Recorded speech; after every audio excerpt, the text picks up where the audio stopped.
প্রিয় দেশবাসী, সবাইকে বাংলা নববর্ষ 1432-এর শুভেচ্ছা জানাচ্ছি। শুভ নববর্ষ। পহেলা বৈশাখ আমাদের প্রাণের উৎসব, বাঙালির সার্বজনীন উৎসব। পুরো পৃথিবীতে যেখানে যেখানে বাঙালিরা আছেন, আজ আমাদের সবার আনন্দের দিন, বর্ষবরণের দিন। বাংলা সাল গণনা শুরু হয়েছিল কৃষিকাজের সুবিধার জন্য, ফসলি সন হিসেবে। এখনও এদেশের কৃষকরা বাংলা তারিখের হিসেবেই বীজ বোনেন, ফসল তোলেন। বাংলা নববর্ষের এক অবিচ্ছেদ্য অংশ হালখাতা। এখনকার আধুনিক সময়েও এখনও এই হালখাতার ঐতিহ্যকে ধরে রেখেছেন বাংলাদেশের হাটে বাজারে, শহরে বন্দরে। নববর্ষের বৈশাখী মেলায় বাংলাদেশের জেলায় জেলায় উদ্যোক্তারা সারা দেশে ঐতিহ্যবাহী শীতল পাটি, মাটির হাঁড়ি পাতিল, খেলনা, হাত পাখা ইত্যাদি তৈরি করে নিজেদের সৃজনশীলতাকে তুলে ধরেন এই দিনকে উপলক্ষ করে। বাংলাদেশের সংস্কৃতি ও ঐতিহ্য রক্ষায় এবং একে এগিয়ে নিয়ে যেতে আমাদের সবাইকে সক্রিয় ভূমিকা রাখার জন্য অনুরোধ জানাচ্ছি।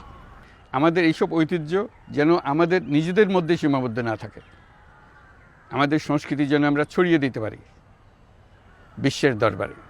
বছরের এই দিনটিতেই আমরা সুযোগ পাই আমাদের সুদীর্ঘ ঐতিহ্যকে নতুনভাবে নতুন প্রজন্মের কাছে উৎসবমুখর পরিবেশে তুলে ধরতে এবং পৃথিবীর সামনেই তুলে ধরতে। পাহাড় ও সমতলের বিভিন্ন জাতিগোষ্ঠীও চৈত্র সংক্রান্তি ও নববর্ষে এবার বড় পরিসরে উৎসব উদযাপন করছে। পহেলা বৈশাখ সম্প্রীতির দিন, মহামিলনের দিন, আজ সবাইকে আপন করে নেওয়ার দিন। এবারের নববর্ষ নতুন বাংলাদেশের প্রথম নববর্ষ। আসুন আমরা বিগত বছরগুলোর গ্লানি, দুঃখ, বেদনা, অসুন্দর ও অশুভকে ভুলে গিয়ে নতুন প্রত্যয়ে, নতুন উদ্যমে সামনের দিকে এগিয়ে চলি। চলুন নতুন বাংলাদেশ গড়ে তুলি। 24-এর গণ অভ্যুত্থান আমাদের সামনে বৈষম্যহীন বাংলাদেশ গড়ে তোলার সুযোগ এনে দিয়েছে। এই সুযোগ যেন আমরা না হারাই।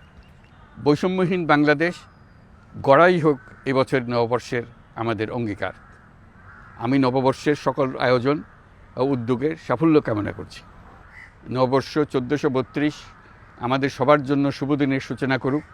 নববর্ষ আমাদের সকলের জন্য নতুন ও গভীর আনন্দের উন্মোচন করুক, এই কামনা করছি। সবাইকে আবারও আমার নববর্ষের শুভেচ্ছা ও সালাম জানাচ্ছি। আসসালামু আলাইকুম। মহান আল্লাহ আমাদের সহায় হন। আল্লাহ হাফিজ।